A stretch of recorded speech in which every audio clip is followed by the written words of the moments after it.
কোনো প্রকার ক্রিম ছাড়াই মাত্র 50 টাকা খরচ করে বানিয়ে ফেলেছি হুবহু দোকানের মতো ভ্যানিলা আইসক্রিম। স্বাদে ঘ্রাণে কোনো অংশে কম নয় নামি দামি ব্র্যান্ডের আইসক্রিমের থেকে। এতটাই মজার এবং সুস্বাদু যে যে কাউকে খেতে দিলে সে বিশ্বাসই করবে না এটা আপনি নিজের হাতে তৈরি করেছেন। একদম পারফেক্ট এবং এতটাই সুস্বাদু হবে, গরমে অল্প একটু খেলেই স্বস্তি পাবেন। তো চলেন দেখে নেই এই মজার সুস্বাদু দোকানের মতো আইসক্রিমটি কিভাবে তৈরি করেছিলাম, ক্রিম ছাড়া, তাও আবার মাত্র 50 টাকা খরচ করে। তো প্রথমেই আমাদের একটা হোমমেড ক্রিম তৈরি করে নিতে হবে।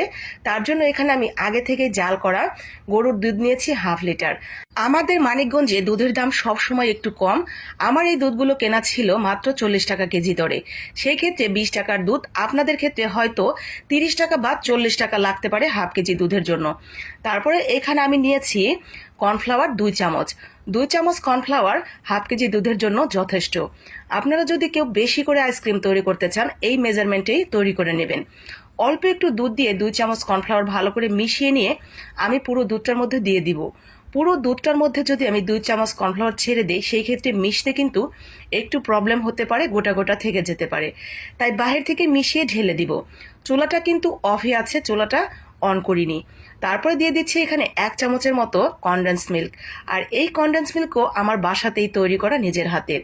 কেউ যদি কনডেন্স মিল্ক হাতে কাছে না থাকে এবং দিতে না চান সেই ক্ষেত্রে পুরোটাই চিনি দিবেন। 1 থেকে 1.5 চামচ চিনি দিলেই হবে, মিষ্টিটা চেখে দেখে দিয়ে দিবেন। এইখানে দিয়ে দিচ্ছি অল্প একটু গুঁড়া দুধ। গুঁড়া দুধের পরিমাণ 10 টাকা প্যাকেটের 2 প্যাকেট দিলেই যথেষ্ট। সেই ক্ষেত্রে 20 টাকার গুঁড়া দুধ হলো। আর এখন দিয়ে দিলাম একটু ভ্যানিলা এসেন্স। যেহেতু ভ্যানিলা আইসক্রিম তৈরি করছি অবশ্যই ফ্লেভারটা প্রয়োজন। 1 চিমটি লবণ দিয়েছি। যে কোনো মিষ্টি খাবারে সামান্য একটু লবণ দিলে ভালো লাগে খেতে, তবে কেউ না চাইলে নাও দিতে পারেন। এখন সমস্ত উপকরণ ভালোভাবে মিশিয়ে নিয়ে চুলাটা অন করে দিয়েছি। চুলাটা অন করে দিয়ে ঠিক এরকম যখন ক্রিমি ক্রিমি হয়ে গেছে, আমরা আরও 5 থেকে 7 মিনিট যাবৎ জাল করে নেব। দুধটা অনেক বেশি ঘন হয়ে যাবে এবং ক্রিমটাও কিন্তু অনেকটা ঘন ঘন দেখাবে। ঠিক এরকম যখন হয়ে গেছে চুলাটা অফ করে দিয়ে আমরা ঠান্ডা হওয়ার জন্য রেখে দিয়েছিলাম প্রায় 20 থেকে 30 মিনিটের জন্য। যখন ঠান্ডা হয়ে গেছে পুরোপুরি তখন আমরা বক্সে ঢেলে রেখে দিব ডিপ ফ্রিজে। বক্সে দেখতেই পাচ্ছেন এটা কতটুকু পরিমাণ আছে ক্রিমটা। এইটা কিন্তু ফুলে ফেপে পুরো এক বক্স হয়ে যাবে। তো দেখতে থাকেন, শেষ পর্যন্ত বুঝতে পারবেন। আমরা ডিপ ফ্রিজে রেখে দিব প্রায় 1 থেকে 2 ঘন্টার জন্য।